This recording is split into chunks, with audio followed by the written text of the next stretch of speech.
In this episode, I am once again joined by Mordy Levine, serial entrepreneur, venture capitalist, and author of The Beginner's Guide to Karma with Lama Lhanang. Mordy discusses the Buddhist doctrine of karma, explores its history in Indian thought, and differentiates the various types of karmic actions and their consequences. Mordy reveals special esoteric methods to purify bad karma, compares the Tibetan tradition to Zen, and grapples with the importance of motive in karmic justice. Mordy also discusses the 6 realms, whether Buddhist hell should be understood as a place or a psychological state, and why he believes an understanding of karma is a pathway to true freedom. So without further ado, Mordy Levine. Mordy Levine, welcome back to the podcast. Thank you. Happy to be here. Good to see you again. Yes, nice to see you too, and congratulations on your latest book, The Beginner's Guide to Karma, How to Live with Less Negativity and More Peace, written in collaboration with Lama Lhanang.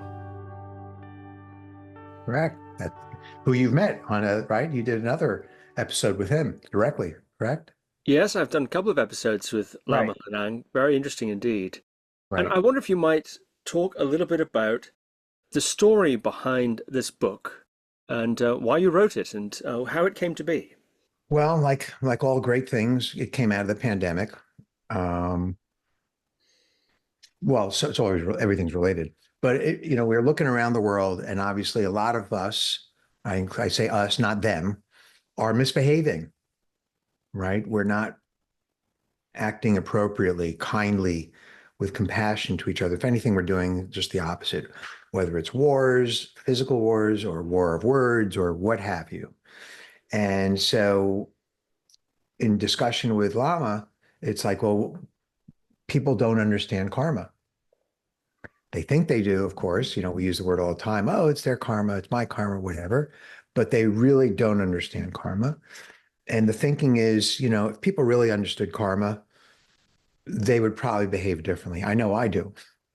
Now that I've written the book, I'm better behaved than I was before. Better behaved in terms of where I place my mind, what I say, what I do. So that was really the motivation behind it. And does that better behavior come because of a belief in karmic consequences and that you want to steer towards positive ones and away from negative ones? Is that what regulates your Yes, behavior? yes. So you put your hand on the flame, you're not going to do it again. Or if someone tells you, just put it a little bit there, it's a little, and then if you put your finger there, they'll go, got it. Don't need to do that anymore. So that's kind of a similar situation. So we think. I suppose some people think that they can get away with things, but not with karma. It always gets you in the end. Is that the idea? That's true. I wouldn't say the end. I just leave that part off. But karma will absolutely, follow you like a shadow. This lifetime, next lifetime, that's to be seen. Eventually, then, rather than in the end. Perhaps that's better. Correct. We don't know about the end.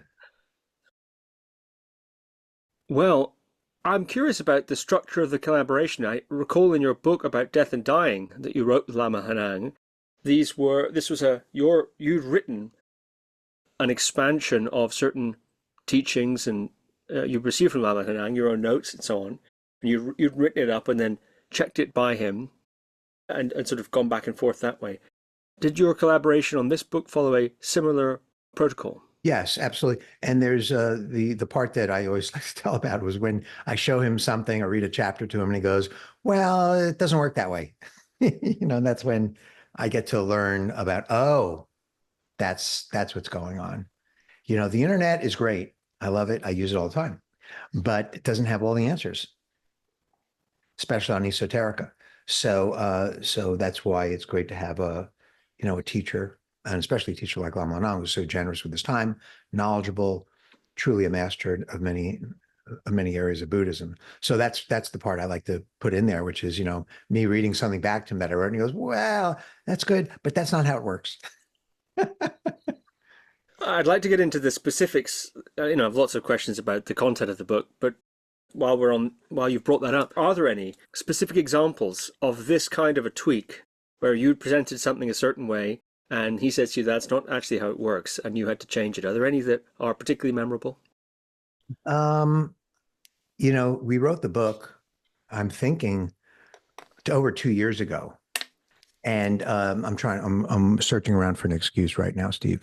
Uh, so, and that's always a problem for me. And the same thing happened when we wrote Tibetan Book of the Dead for Beginners, where it's like, by the time I'm being interviewed, that book is ancient history in my mind.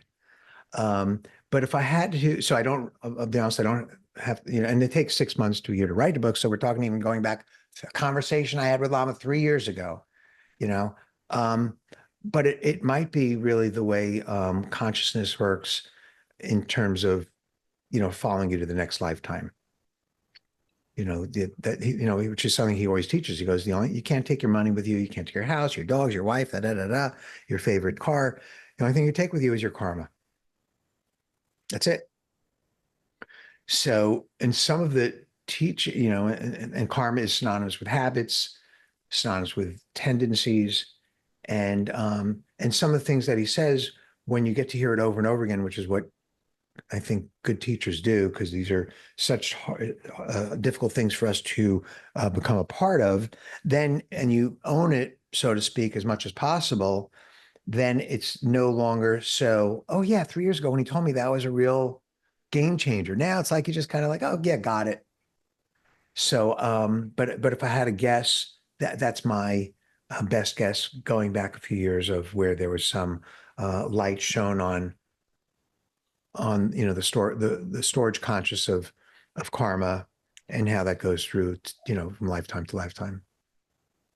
You begin the book with a look at what is karma, and you sort of divide it up: karma before and after the Buddha. And to quote you here, you write, "The Buddha's contribution to the understanding and development of karma was significant. He taught that karma is far more sophisticated than the simple linear cause and effect most of us think of." And finally, as we will see in chapter 2, the Buddha taught that intention or motivation is the basis for karma. It is not a mechanistic action. So I wonder if you might give us some insight into the history of this concept of karma, and how it was that the Buddha's contribution, as you put it here, changed those ideas. Right. So I am not a scholar of the history of karma that preceded the Buddha. But back in the day, pre-Buddha, pre-Hinduism, I think the word karma shows up for the first time in the Upanishads. It was like farmers were out in the field, and they would have the priest come and bless their field so they could get, good karma and have a good crop. And if that worked, great. If it didn't work, there was some other reason that they would come up with on why it didn't work. So it was a very rudimentary view of karma. Um, and what the Buddha brought to the table, as you mentioned, was it's not linear. It's not that simple. It's based upon motivation. We can stop it. We can stop our negative karma, stop creating it. We can dilute it. We can purify it. A lot of those things were not around before the Buddha's time. Meaning that a lot of things were just a lot of people believed in predeterminism. I did this, therefore that, done. And that's just my lot in life. And that's my personality. Can't change that type of thing. And the other thing that he highlighted was this concept of that we are reborn, of course, and that we are reborn with our karma. So into the next lifetime, until you're able to, not unlike Groundhog's Day, until you're able to, Groundhog's Day, the movie, with Bill Murray, well, the next lifetime changes based upon if he can fix the way he acts, which is some truth to that in Buddhism. This is a little bit different in that, that karma comes with you until you're able to change it, purify it, dilute it, burn it off by living through whatever the consequence is. So those teachings brought by the Buddha were also very new at the time. You mentioned there that you're not a scholar of karma. You do write quite a bit about its history in the book. A very interesting chapter, I think. Um, Mhm. it might be worth clarifying then, To what extent is this book solely a record of your understanding of Lama Lhanang's teachings on karma?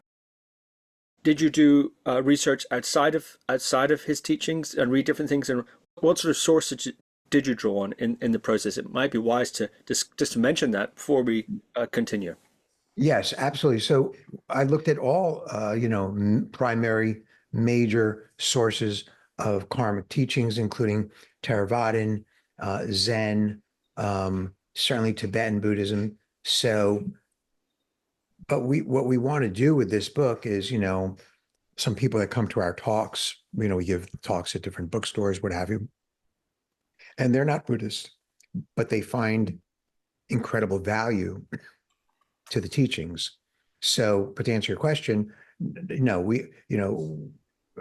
I surveyed, researched, as many different aspects of karma as possible from different lineages. Now, 90 to 95% of it's the same.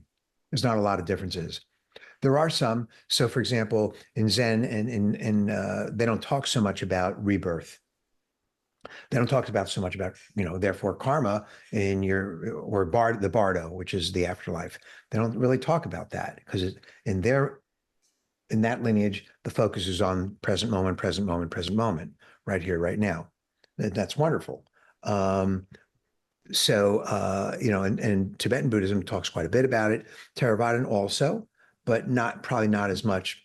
Once again, I'm not a Theravadan scholar, but certainly not as much as, from my perspective, as Tibetan Buddhism.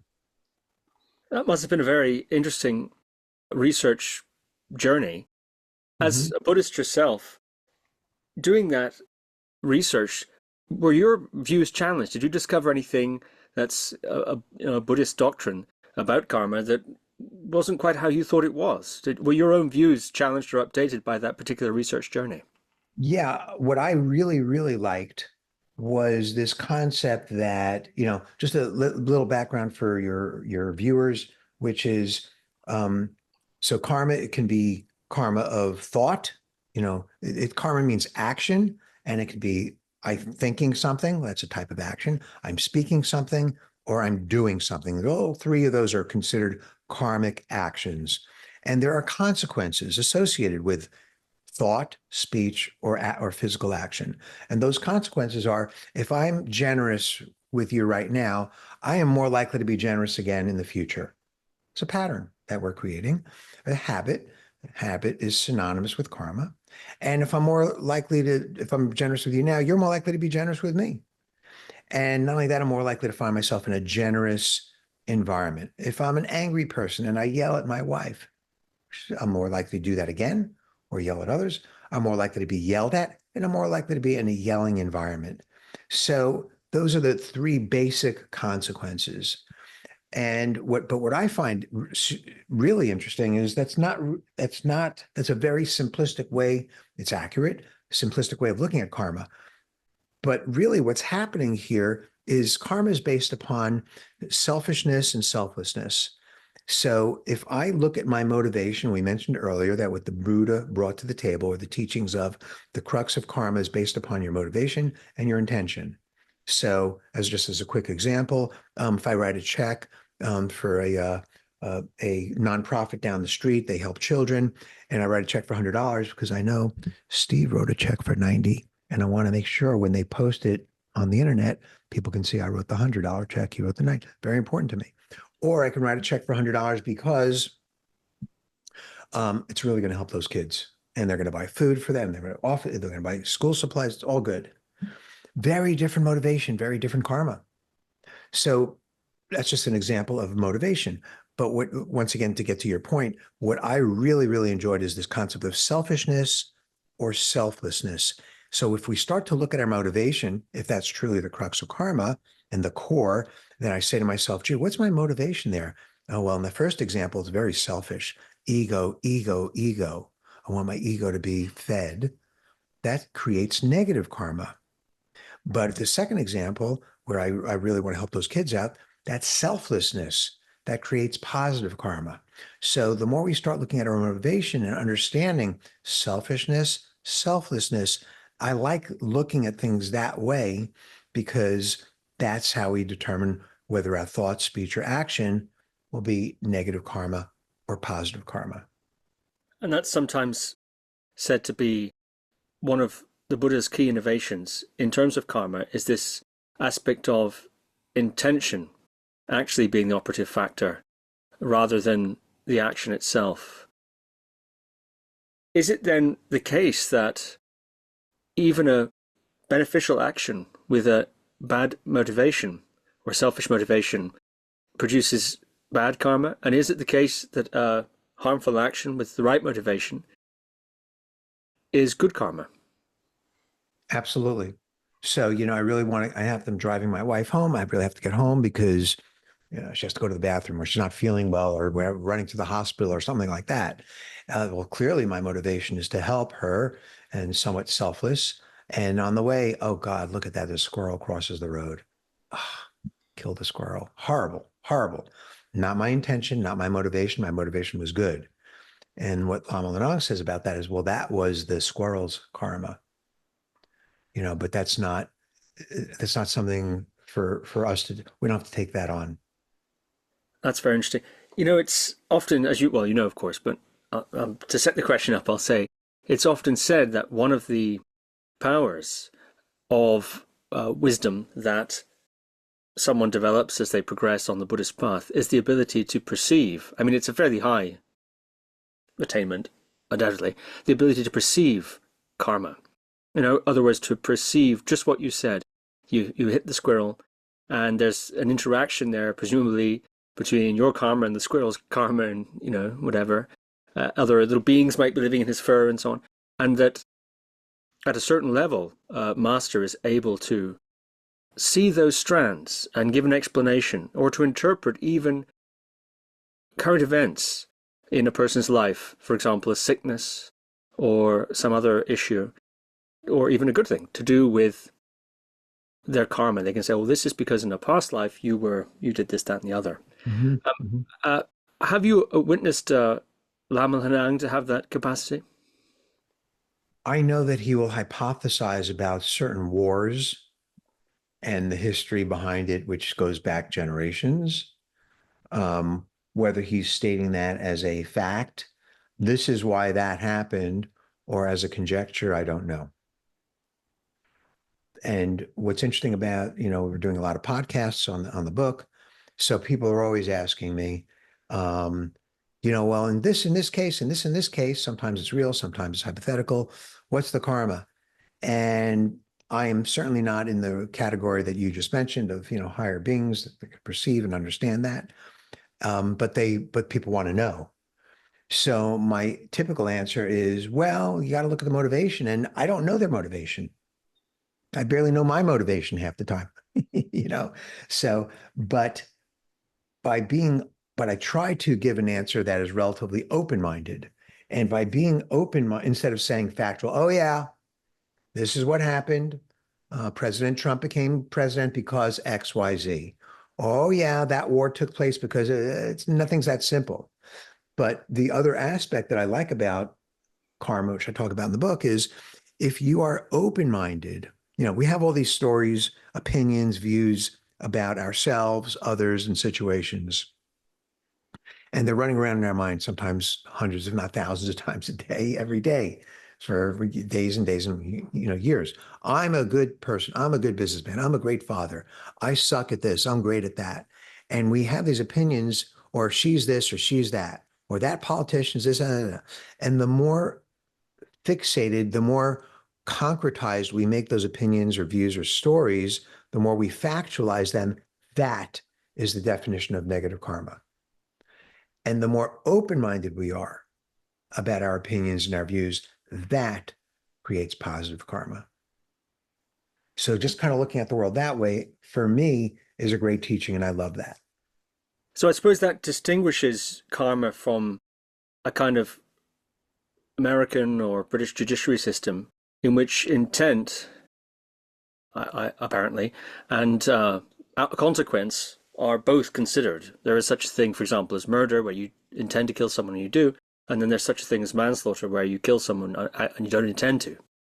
And they are seen as having different, weight. So is it the case then that in Buddhism, the responsibility for the practitioner is to work therefore on their intention, and there's no particular incentive to improve the efficacy of their action in terms of producing a better result? Yes. So, and that's the trick. That's where the rubber hits the road, is if we're thinking whatever they say these days, 60,000, 80,000 thoughts a day in a 24-hour period, and we're barely aware or sensitive to a fraction of them, then, how do you identify motivation if you don't even know what's going on in your mind? And that's, of course, where meditation comes in, or prayer, or different types of meditation. Doesn't have to be a sitting meditation, could be walking, could be swimming, could be walking your dog, gardening, whatever. But that type of thing, which slows down your thoughts and makes you more sensitive to them, is critical in order to look and say, what's my real motivation behind that thought or behind that action? Oh, I'm jealous. Oh, I really want to help that person, or whatever. And that will help you to either A, change your motivation, or B, change your action or your speech. You mentioned earlier that this idea of karma regulates your behavior for fear of the negative consequences of karma, bad karma coming back on you. Does that self-preserving, self-protecting motivation negate any moral action you might be doing then, karmically speaking, if that's the motivation behind it? Well, you mentioned the word self, but I don't know if we want to go in that direction here, or do you want to just answer your question? However you want to do it. Yeah. We have time, So if you want to go, yeah. expand. No, once we have an understanding, and it takes a while, it's not like I was taught something or read something and goes, got it, I'm good. Sometimes it's 5, 10, 20, 40 years later, and I'm saying, oh, that's what it really means. But once we have some kind of personal understanding with the selfishness versus selflessness, the closed-minded versus open-minded, then we get to look at our decisions, at our speech. Most of the time, it's after the fact, sometimes it's beforehand, and we get to say, that was serving my ego, or that was really serving someone else and being helpful. Or, oh, that's because I'm so sure of myself. I like to quote Mark Twain. He says, it's not what you don't know that gets you in trouble. It's what you know for sure that just ain't so. So same thing here. We're so sure of ourselves, especially when someone disagrees with us, that's just a way to generate negative karma. The more we're aware of that, the more we can change. And as a result of that, create positive karma. So what I was asking is that you mentioned two things, and I'm attempting to reconcile those. The first, that this idea of karma regulates you behave better because of karma. You don't want bad karma to come back on you, and you want the payoff of good karma in the future. And also you mentioned that self-interested motivation does not generate positive karma. You mentioned that in the example of the donation.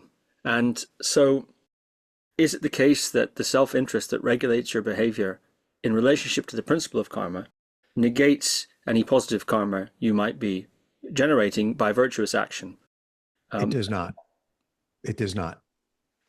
And I suppose you want to know why I say that. That's the idea.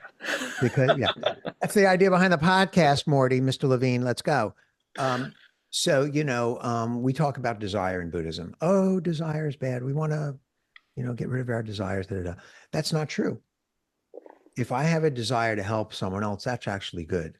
So there's that is an exception to that quote unquote rule. So this is similar. If I desire to do good, generate good karma, that is not serving my ego. Ego is some facade like view, idea of who we are. And so if we look at, am I serving that? That's negative karma. It's not that all, so I have to go get a job. I'm going to go get a job so I can feed my family. Well, that sounds pretty selfish of you. That is not negative karma because that's not selfish in the way that it's serving my ego, this non-existent idea that we're always trying to boost and support. What is it serving in that case? Someone else, something other than us. And then, as the Dalai Lama says, if you're going to be selfish, be intelligently selfish. Go help someone. Could you give a little bit more expansion on that quote there? Well, that's just an extension of, look, if I, my motivation is to generate good karma. That's all I care about. I want to generate good karma. I was a bad person my whole life. I'm going to generate good karma for me, me, me, me, me. I'm going to go out there. I'm going to give $10 bills out on the street. I'm going to go out there. I'm going to serve soup at the coffee kitchen. Why? At the soup kitchen for the homeless. Why? I want to generate good karma for myself, myself, myself. Well, if the, and like many things, the motivation is not simplistic. So yeah, I want to go to the party because I want to get some good food, but I also would like to meet people. I would also like to share, have a good conversation. So there's lots of things going on. And in this scenario I just gave, clearly I would like to help myself, quote unquote self, generate good karma because I've been a bad person my whole life, but also I like to help some other people too, and it's possible that as time goes by with that mentality, you develop a habit, karma, which continues to help other people and it's less about you and more about helping others. But regardless of what happens in the future, yeah, there's some conflicting, some conflicting motivations there, certainly. I want to make the donation. I get a tax deduction. Well, it's going to help those boys and girls. Okay. So a little conflicting karma there, conflicting motivations. So in the example of the squirrel, you mentioned that killing the squirrel unintentionally is not bad karma for you, but it's perhaps presumably the ripening of some negative karma for the squirrel. And so would it be the case then that your attempts to generate karma, good karma, and avoid bad karma from a sort of self-interested place is a wash for you karmically? It doesn't do anything, or maybe it even entrenches self-grasping. But at least for those whom you benefit, it's their good karma. Could we parse it like that? Would that be consonant with the squirrel example? Sure. Yeah. I mean, we don't live in a silo. So my motivation to help you, not only helps you maybe, but might help someone else, and then you'll help someone else. And there's this whole, multiplication, um, of cause and effect. How does it help you? Well, that's really up to you. I give you $20 and you could say, wow, this is great. I can go buy food now. Or you could say $20, can't buy anything with $20. This is horrible. What bad karma I have. So a lot of that has to do with our perceptions. And our open-mind is, there you go. You're open-minded, good karma. If you're closed-minded, $20, can't do anything with that. And, Okay, that's interesting. So this is one of the ways in which the teaching of karma is sometimes applied.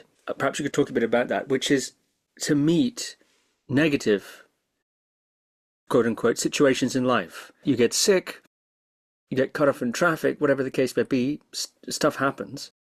And sometimes this doctrine of karma is used as a support to meet such situations more skillfully. I wonder if you might talk a bit about that, how the doctrine of karma, at least in usual Buddhist teaching, is applied to those kind of situations. So, I was going somewhere this morning and I got into a lot of traffic. Oh my God, what negative karma I have. I can't believe this. I'm in traffic. Oh my God. Or I could be open-minded again, and I could say, I'm in traffic. Let me see if there's some good music on, or let me call someone, or you know what? If I got here 5 minutes earlier, I might not have been stuck in traffic, but I might have gotten into a car accident. So is that good? Is it bad? We can spend our time all day long hypothesizing, or we could just be in the present moment and just accept our situation. So, which would be more of an open-minded, probably more of a productive manner to deal with than the thousands of stories we can tell ourselves about why that's negative karma. And the reason we jump into that, oh, that's negative karma. It's, oh, that's my karma. I'm in traffic. That's our habit. We've created that habit of saying that and thinking that. So it's just a continuation of that habit. But if we can break that habit, because nothing is predetermined, and we can look at life more open-minded, then that's a way to create good karma and break the habit of the pattern, which is synonymous with how we create karma to begin with. So the response itself is a kind of skillful use of this idea of karmic patterning. I would use the word opportunity. We have an opportunity. And, there's a story, the Zen story, Zen farmer, the Zen farmer master, the story, I'll tell it quickly because maybe your viewers have heard it already, where, he's going to go bring in the crops and his son's going to help him. You know the story, Steve, or no? So far, no. I thought it was the one about the Oh, pig. okay. Good. I like new stories. You haven't heard Zen stories. So he goes out into the field and goes to the barn, gets his horses, go out to the field, bring in the crop. I'm going to tell it quickly. And gets to the barn and all the horses are gone. Oh yeah, Runs back to his, the story now? I Runs think back, so. Yeah, I runs think back so. to his dad. Oh, all the horses are gone. And the villagers hear about it. They run to the Zen master. Oh, what bad luck you have, Zen master farmer. All the horses are gone. You can't bring in the crop. You lose a lot of money. He goes, well, good luck, bad luck, maybe. And then his son runs out into the valley and finds the horses and brings them back. And hey, there's more horses there. And he brings them all back. It's even more horses. Oh, the villagers run over and oh, they heard about it. Oh, what good luck you have, Zen master farmer. Now you have more horses. You bring in more of a harvest. His response, as always, good luck, bad luck, maybe. His son's putting on their horseshoes to prepare them for the harvest, gets kicked in the chest, has to go to the hospital. Oh, what bad luck you have. And then, et cetera. And then the country goes to war. They go to take all the young men to go into battle where a lot of them will die. They can't take his son who's in the hospital. Good luck, bad luck, maybe. Meaning we just don't know. We just don't know what's really good luck, bad luck. Was that good karma or bad karma that the horses ran out of the barn? Was that good karma or bad karma that the horses got more horses were brought back? Was that good karma or bad? Well, first of all, we don't know. And second of all, it doesn't really matter. And third of all, if you're open-minded, it's like, okay, so I'm not saying it's setting your expectations low. It's just not having that expectation and just dealing with what you got. It's a ripening of some kind, and it's up to us to decide if that's bad luck. If it's negative, oh, what negative karma I have. The horses are gone. Well, if I continue that mentality, then that is going to continue that mentality. But if I'm more open-minded and nothing is predetermined and I don't know, and you just deal with it. Very interesting. So one of the criticisms, I think, common criticism of the Buddhist doctrine of karma that one often hears is, well, karma makes everyone responsible for the bad things that happen to them. So if a little kid gets sick and dies, at a young age or something like that, then it's, well, they deserve it because it must be their bad karma or something like that. Or if something bad happens to them, well, they deserve it. Or if something good happens to you, you say, yeah, I deserve this. This is great. I'm getting this because, I'm healthy. Must be because I was really good in a past life or something. Have you heard that sort of a criticism? And what do you make of it? Well, it's no different than, and I think I mentioned in the book where, oh, the Holocaust, those 6 million Jews or 11 million people who died, they had it coming because X, Y, Z. And then you can hypothesize, well, in this 4th century, they did this and this, whatever. And certainly we don't go and look back at previous lives and hold anyone accountable for what they may or may not have done in a previous life. We don't do that. We don't hold anyone responsible for that. And frankly, unfortunate examples you give, a 3-year-old passes away because of some illness, not his fault per se. It is probably, because I'm not a great being, a reflection of karma in that regard. But we don't accuse people when you stub your toe. Oh, or you lose money in the stock market. Oh, that's your karma. That's, that's not the point. The point is not to assign blame or assign karma. The point is, if something happens and we don't have control over it, then how open-minded can you be in understanding someone else's motivation? And if I do have control over it, then certainly I may try to fix it. But we want to learn from it and improve. And looking around and pointing fingers at others or ourselves is not part of that formula. It may not be polite to do that, but it is the Buddhist explanation for why those things happened, isn't it? It is an explanation, but without accusation. And one doesn't need to know, the specifics. We rarely know the specifics of what the trigger is, of what the action is of mind, speech, or physical body that causes something. Yeah, I'm walking down the street, I see you, you see me, you look at me the wrong way and I punch you in the face, you punch me back. Okay, I think we could figure out pretty good what's going on over there. But instant karma, we can call that. But that is not, it's a fraction of a percent of what goes on, because we are constantly developing, creating, and being and recognize the consequence of karma constantly, moment by moment. So to focus on those little moments where, yeah, we understand there. He punched me, I punched him. He yelled at me, I yelled at him. Okay, we can kind of see that. But most things are not that obvious. So the main, I suppose, emphasis in your presentation of karma is the way in which it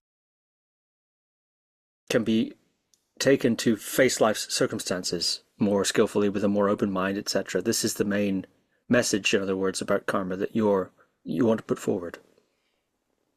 Yes, I'll broaden it a little bit, which is, if we are able to, first and foremost, understand some of the things that we've been talking about, B, understand it on such a level that now I can become aware of my motivation, aware of my intention, selfish, selfless, open-minded, closed-minded, and then actually enact it.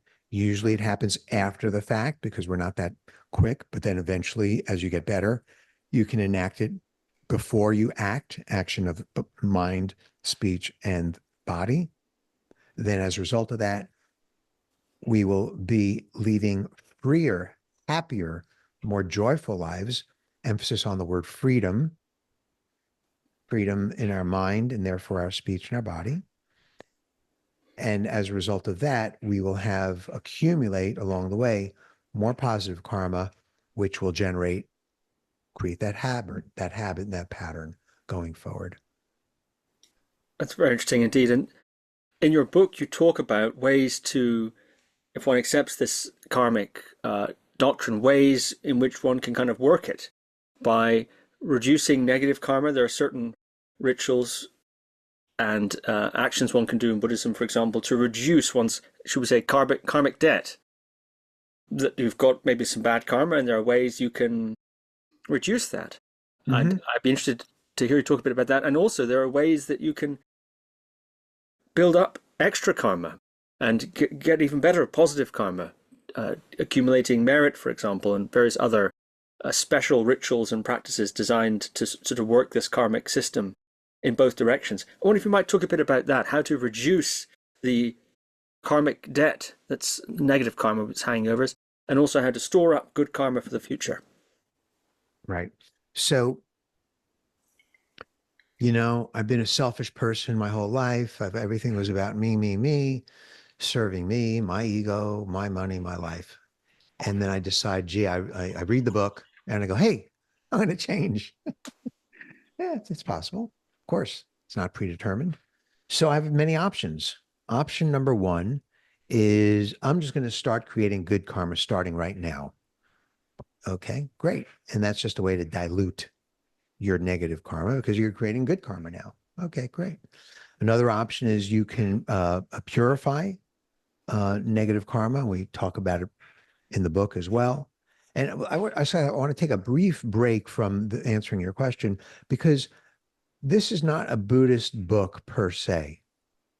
So everything we're talking about, really, I mean, let's face it, Judeo-Christians, they talk about, well, if you do this, something bad's going to happen. You do this, something's good going to happen. So that's just another form of karma. So every religion really has their own form of explanation of why something happens to you based upon something you did, which is kind of 50,000 foot level definition of karma. So as I continue to explain, you don't have to be a Buddhist. I'm not trying to, sell non-Buddhists on buying the book, but I just want to make it clear that these are thoughts and teachings that can help anyone. Because as we start to get into a little bit more esoteric, which I'm going to do now with purification practices, well, certainly that's Tibetan Buddhist, what I'm going to describe, but it can be applied to any person who's spiritually minded from any religion. It's not going to offend anything I'm going to say now. It's not going to offend anyone.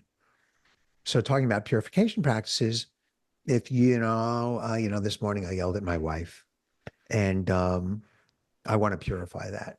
Well, the first thing you do is you get in touch with some greater being than yourself. So that could be a Buddhist deity. If you're Christian, it could be touching base with Jesus or Mary or whatever religion is. You touch base with a higher being, whether it's meditating on them for a few minutes, visualizing them, feeling them, whatever the case may be for you. And then, so in Buddhism, it would be taking refuge to that deity. And then the second thing you do is you confess to yourself or to that deity. In Buddhism, they're one and the same. So if I'm thinking of Tara or Vajrasattva or Guru Rinpoche, we believe that those entities, those beings are not outside of us. They're part of us. So when I say confess, it's really just being clear and explicit that what I did is not appropriate. And it's a confession to myself or to those deities. Those are one and the same. And then you take a vow. I'm not going to do that anymore. And I'm going to do my best not to do that anymore. I'm not going to harm that person or that in that way anymore.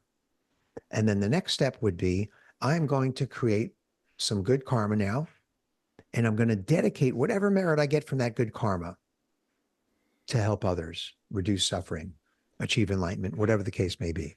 So that 4 or 5 steps is a way to purify karma from a Tibetan Buddhist perspective. But you can use the same thing with any religion, with any deity, with any higher being that you resonate with. And so those are just a few ways to change your karma as you go forward. If you continue to be focused on the present moment, well, what is that? That is a form of going away from a dualistic mindset. There's me versus you, into a non-dualistic mindset.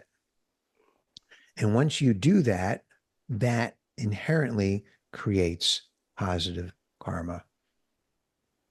It's another way to create positive karma is by meditating, because you are now becoming at one with the universe, which is as open-minded as it gets, as opposed to our typical dualistic mentality, which is the me versus everyone else. So that's probably how Zen would look at it, and from a karmic perspective. And presumably that meditation would only work that way if it was motivated by a virtuous motive. It's not meditation per se that does it, or is it meditation has a special power? If you just, I'm going to teach you how to meditate. You go, sure, that's great. I'm not asking you your motivation. You haven't even thought about it for 2 seconds. It sounds like a great idea. Let's do that. Boom.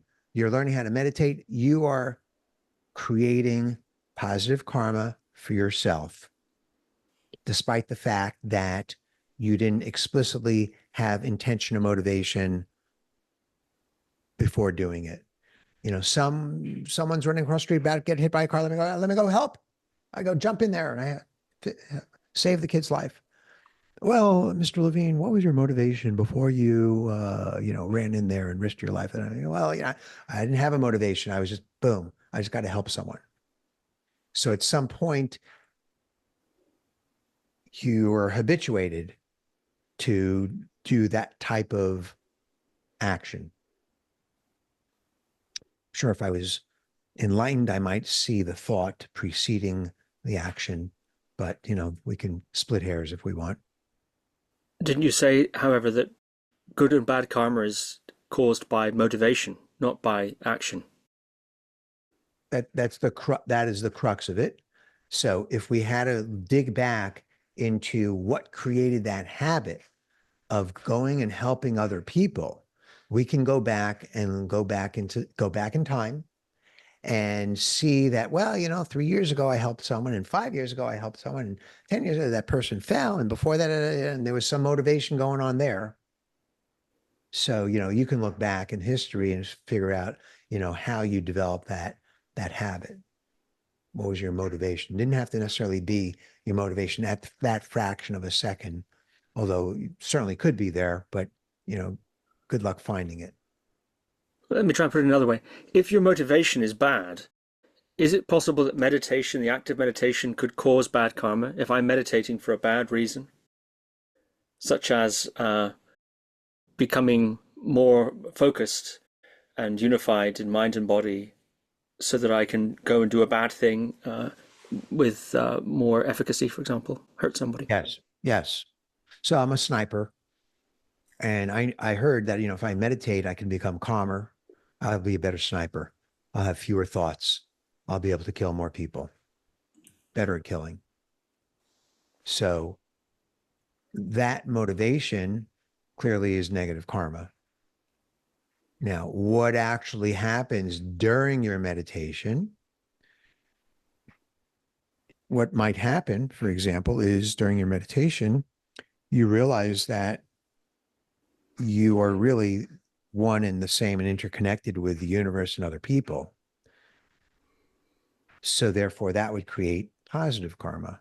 So the meditation itself could create certainly positive karma. Now, if your meditation is focused on the mantra, I want to kill, I want to kill, I want to kill over and over and over again, then clearly there's nothing, so it comes down to the kind of meditation you're doing. See, I don't like these kinds of questions because you're forcing me to answer on behalf of great beings, but this is how I look at it. Let me preface it by saying that. If you don't like these kind of questions, Morty, you probably shouldn't have written a book about karma. These are the standard karma questions, I'm afraid. Lama Lhanang is usually on the podcast with me, and I usually just say, oh, that's a good question for Lama to ask her. Just throw it over to him. Yeah, fair enough. I wonder how one often hears about these practices of generating merit and then also dedicating the merit towards enlightenment or towards the benefit of other beings and so on. How does that practice, those sets of practices, those ideas link to this idea of karma? So my understanding is, when I create some good merit, that's probably synonymous with good karma. We take it and we give it away. It's just another form. It actually reinforces and amplifies the good karma. So you give it away to someone else that could use it. Now, if you're asking me, well, how does that work? What's the mechanism? Are they really getting the good karma? How do we know? Where's the scorecard for that? You had 100 good karma points, and now you donated the 100 to them, who's keeping track of all this other stuff.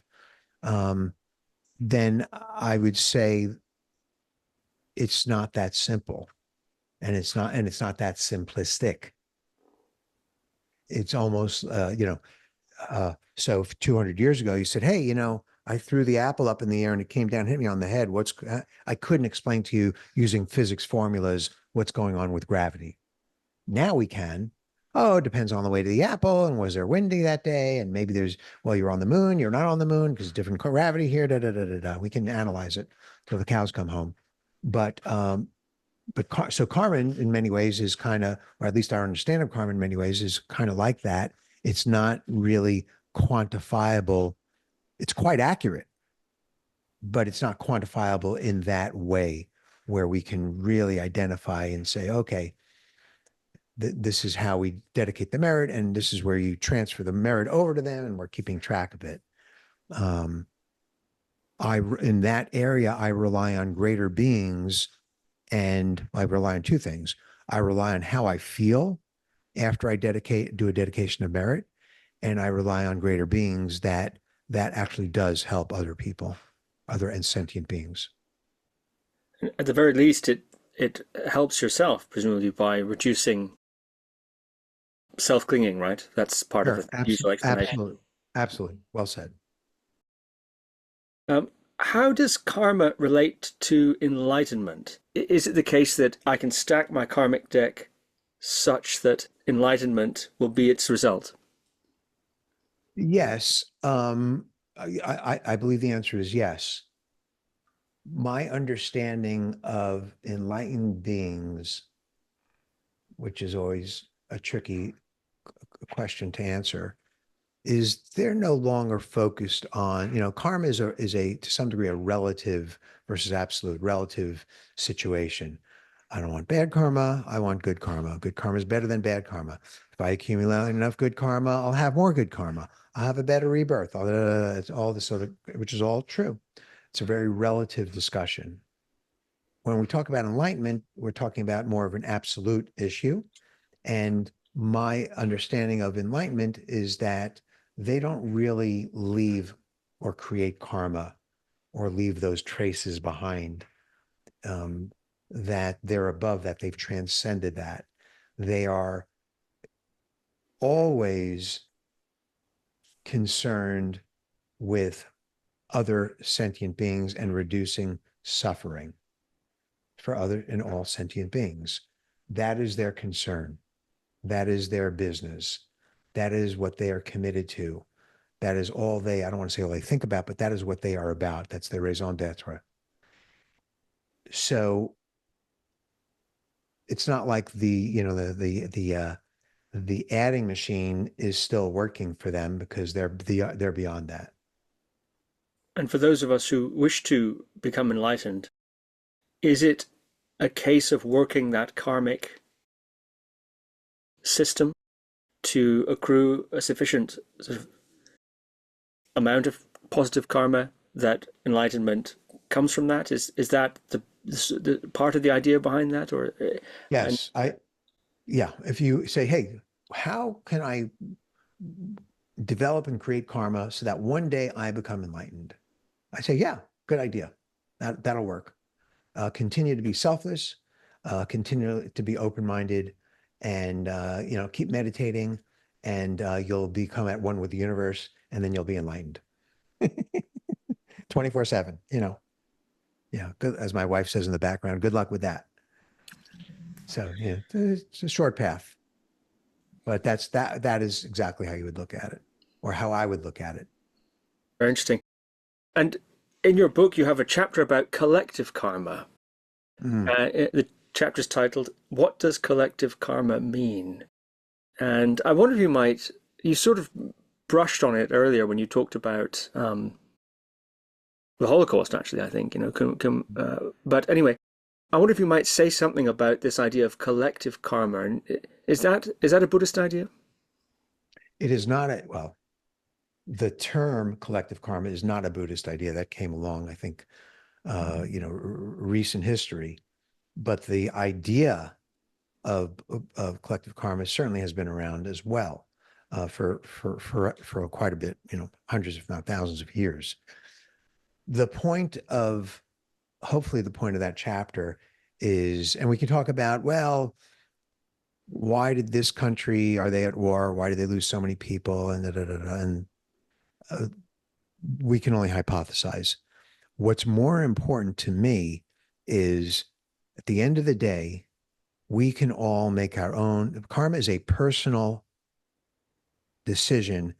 It's a personal thing that we can all take responsibility for. So, and it's not that easy. I live in a country that is run by a dictator, and he's going around killing a lot of people. Yeah, um, good luck standing up and opposing the dictator because you want to create good karma and you don't want to fall for it, for his bad karma. Not easier said than done. But at the end of the day, if we're going to collect soldiers to go fight an unjust war, whatever that means, and I say, yeah, I'm going to go with that, or I'm a politician and I'm going to vote for that. That's, we have that opportunity to decide whether to support those decisions or not, as does each individual. Of course, easier said than done, because if you live in a country where not supporting a bad decision can cost you your life or your family, then it's very, very difficult to do that. But that's kind of how karma works. It's a personal thing. I hold people we can hold in ourselves as individuals responsible for our own thoughts, speech, and action, regardless of what's going on around us. Now, it's much more difficult when everyone around us is thinking a certain way, but we can think for ourselves.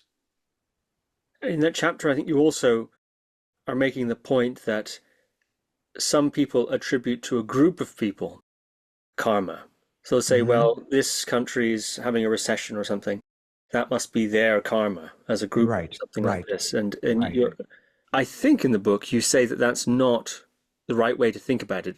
Holding a group accountable, karmically Correct. speaking. Could you clarify that point? Yeah. So the Jews suffered during World War II. They weren't the only ones that suffered, by the way, millions and millions of others, but they suffered because, and then fill in the gap, fill in the blank. Okay. That's not helpful, nor do we hold people responsible for something that may have happened prior lifetimes ago, even many lifetimes ago. We don't do that. It's not productive. And what we would do instead is we need to understand and take responsibility for our own thoughts. I can't, it's not my job to guess whether or not Steve is a good guy or a good karma or bad karma. I have no idea what's going on in Steve's mind, and I'm not going to try. Not even going to try.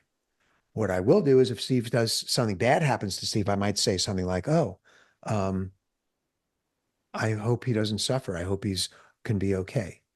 Well, but what was his motivation? I said, I don't really know. I don't know what his motivation was. Could have been happening, so he was explicit about it beforehand, before lifetime. I have no idea. It doesn't really matter. I can only look at myself and my own motivation. And when I look at others, I can only wish them well because I'm so open-minded that, I don't know what their motivation is. That includes your friend, Donald Trump, who everyone likes to ask me about, which is, I don't know his motivation. No idea. I know many, many of his moments in this world. He lives in hell when he doesn't get his way, but I don't really know. And maybe his motivation is good. He wants to help people. Not necessarily the right way, in my opinion, but I'm not going to spend a lot of time on that. Many people spend lifetimes thinking about. I'm not going to spend a lot of time on that. I only know what I can do to improve myself with developing good karma and not developing negative karma. What do people normally ask you about Donald Trump? In these karma podcasts you're doing, people ask you about Donald Trump a lot. Why? How come he gets away with this? And he, where's the, how come he's not good karma, bad karma, and he doesn't deserve I see. blah, blah, blah, blah, blah. And that's true. That's been true not only with him, but many people, including ourselves. We get away with a lot of stuff. Well, guess what? With karma, isn't it? You don't get away. It's like a shadow. You might get the results now. You might get the results later, but you'll get them. And that's the motivation to do better. It's much more powerful and more accurate than the legal justice system. Often when one hears the doctrine of karma presented, it's presented in terms of rebirth, as you pointed out. Mhm. And one of the, I suppose, warnings is that if you have do negative things and you accrue negative karma, then you might in fact be reborn, not as a person in an unfortunate circumstances, although that may happen, less fortunate circumstances than you're already in, but you might even be reborn as a hungry ghost or an animal or in the hell realms for eons of time, tormented in various different levels of hell and so on. And that's something to kind of take into consideration as well, and to understand that can be a consequence of karma. I wonder if you might say something about that and what role that kind of an idea should play in our relationship to karma. Well, I think the role it could play is just be a motivating factor to do better, you know. But the way my understanding is that how it works is, if I'm an angry person right now, I'm more likely to be angry in a moment from now. If I go to bed tonight and we watch a horror movie, then what my dreams are going to be like are going to be like horror dreams, or sex or whatever. Watch a movie with a lot of sex, that's what my dreams are more likely to be. I'm flavoring the next moment. That's how karma works. So wherever you place your mind, that's what's going to be the next moment until you break that habit. So the next moment in this scenario was dreams. Well, guess what? When you die, the next moment is your afterlife, which is kind of like a dream state. Talk about the Bardo in Tibetan Book of the Dead for Beginners. So as you carry that karma, as you carry that pattern into the afterlife, and then you carry it into the rebirth. So if you're an angry person, if you're a jealous person, if you're a hungry person, if you're a violent person, which are symptoms of uh, hungry ghosts or the various realms that you mentioned, then you take that with you until you break it, till you decide because you have the option and free will, decide to change that. So you prefer to interpret the six realms as psychological states or personality tendencies rather than locations of rebirth, Well, or both. but both, because locations are real too. People can become reborn as an animal and vice versa. Um, so there's clearly animal realm and the human realm that we know of. There's also clearly a god or demigod realm. That's we see that all the time with billionaires and what have you. But just because they're in those realms doesn't necessarily mean they're happy or happier. And if anything, because they are not suffering in the way they're suffering in a different way, they don't necessarily look to save themselves from that suffering. They think more money and more power will get them out of their suffering. That's why the human realm is much more interesting and superior, to use that word, because it's in the human realm that we have the opportunity. I'm going to speak on behalf of Buddhism, to become Buddhists and to reduce our suffering and make it to enlightenment. We have that ability to discern. Right, so you're psychologizing the six realms then. If a Buddhism billionaire is, it's like they're in a god realm, but they're not actually in a god realm. But there is also a god realm, or not. Um, well, I know there's an animal realm. We can see that. Is there an actual hungry ghost realm? Um, I'm sure that there is. There are, changing the topic, there are ghosts. Not everyone comes out of the afterlife and into a rebirth. They hang around in the bardo. So are they ghosts? Are they hungry ghosts? It's a different topic. But yes, I think it's both. Interesting. But if you don't believe in the other realms as being other locations, that's okay, because there's enough going on in the human realm in, hungry ghosts to describe, oh, that person's living in the hungry ghost, or he's so angry, he's so violent, he's in the animal realm right now, or there's plenty of going on here for us to chomp into that apple of different psychological realms. So you're saying it's sufficient to engage with karma on that Absolutely. more sort of. I suppose, what could we say? Limited level. We don't necessarily have to extend it, the doctrine, into its implications that are taught in Tibetan Buddhism, like 6 realms and things like that. Right. If you want to believe in those 6 realms as being otherworldly, sure, no problem. I do, but that might be a little hard for people to swallow. So if we just want to focus on the human realm, the physical, what we see, what we touch, then yeah, there's plenty of fodder there to support the 6 realm psychological states. Yeah, I think the 6 realms, I can see why you say that that's more difficult to swallow. But is it more difficult to swallow than the idea that everything is created by the karmic imprints laid down by intentions of actions in previous life? That seems almost a more fundamental pill to swallow than something like 6 realms, wouldn't you say? Or perhaps not. I think that it's not a logical decision what to believe in. I think some people are more open-minded, shall we say, to the concept of rebirth, especially now where there's so many interviews done of 2-year-olds, 3-year-olds remembering their past lives and a lot of scientific research. So people might be more open to that as opposed to, because we see it every day, I hit you, you hit me, karma, that kind of thing. So, so I think people might be more open to that. Yeah, interesting. Is there this is my last question on karma then. Is there a role for chance in the Buddhist formulation of karma? I don't believe there is. There's only a role for not necessarily understanding all the pieces of the puzzle. So that's chance. I don't think anything's chance. It's just a very sophisticated karmic interaction that happens and that we just don't see all the pieces of the puzzle unless you're enlightened. But no, I don't believe in chance. Well, this has been very interesting indeed. Do you have any concluding remarks you'd like to make about the book or about karma in general? Yeah, I'm hoping that, I'm hoping that people certainly, of course, read it and become a little bit more sensitive to what causes karma. And I think that as they do that, they'll just be, as I mentioned earlier, I don't want to say better people, that's a judgment call, but they'll just be freer, have freedom of mind and have a better understanding. If going into that area over there, touching the stove is going to burn your fingers, then you're not going to do that anymore. Okay.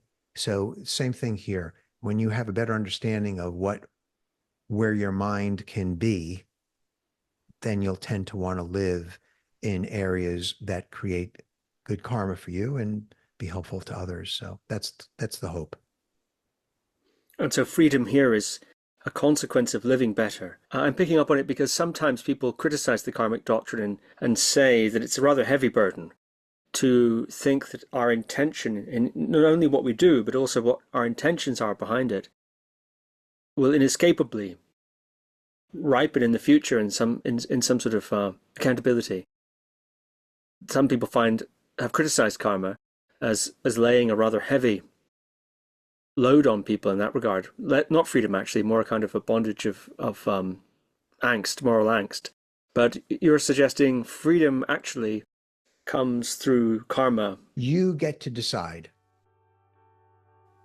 You get to decide. That means freedom. That's the good news. Here's the good news and the bad news, Steve. You get to decide. Got it. That's the very American tagline for karma, I think. American karma. What is it? Is it McDonald's or Burger King that says, however you want it, or what's that? Oh, something like that. That's true. Yeah. That's great. Yeah. Have it your way. Have it your way. That's it. Yeah. That's American karma right there. That's fantastic. Right. Okay, great. Well, Mordy Levine, this has been fascinating indeed. Thank you very much. Good to see you again, Steve. Stay well. Thank you for listening to another Guru Viking podcast. For more interviews like these, as well as articles, videos, and guided meditations, visit www.guruviking.com.